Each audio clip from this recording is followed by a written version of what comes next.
Alright mga boss, good afternoon. So ayan, mag-update na naman tayo sa ating mga pick-up truck. So available naman tayo dito sa isang Nissan Calibre na 2024 model. So ayan mga bossing, kulay black po yung ating unit. Ang code nito is Wednesday. Ayan, ending 5 po mga idol. Automatic transmission na 2.5 turbo diesel. Ayan mga idol, so napakasariwa po yan ang unit natin. Only 12,000 km lang po. Ayan, automatic na diesel. So napakakapal pa yung mga gulong nya. Ayan, 4 pareho yan doon sa likuran.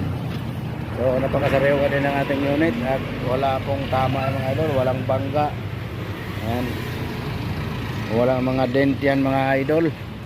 Sariwang sariwa yan ang ating Calibre na 4x2 lang yan mga idol. Automatic transmission na 4x2. Ayan yung kanyang exterior. So sariwa gulong makapal. Only 12,000 km. May garnish na yan dito sa kanyang taillight mga idol. And then pati yung kanyang door handle. Ayan, ito. So nakanabara pati dito sa gas tank. Ayan po. So wala na kayong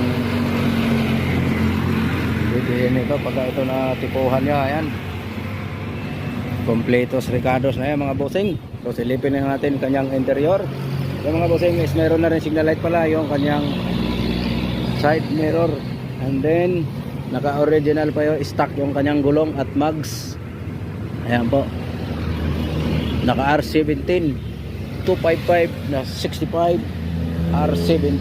Alright mga bossing, so silipin naman natin yung kanyang interior. Ito po yan. Ayan po, only 12,000 km lang tinakbo nito mga idol. Ayan, ayan po yung kanyang millahe. 12,000 original yan mga idol, 2024 model. Unit natin mga bossing is from Swiss Bank. Ayan po. So sa mga naghahanap ng pickup truck, so available naman tayo dito sa isang to. Kulay black po yung unit natin na 2024 model. Ayan, napakaganda ng loob niyan mga idol. Sariwang sariwa.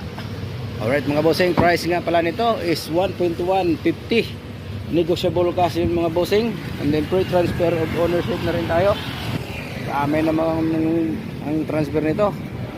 Negotiable pa yung bossing. And then open naman tayo sa financing at saka sa trade-in. Ayan po, kung gusto nyong mag-upgrade ng unit. So ayan, laban tayo dyan. Pwede yan mga bossing.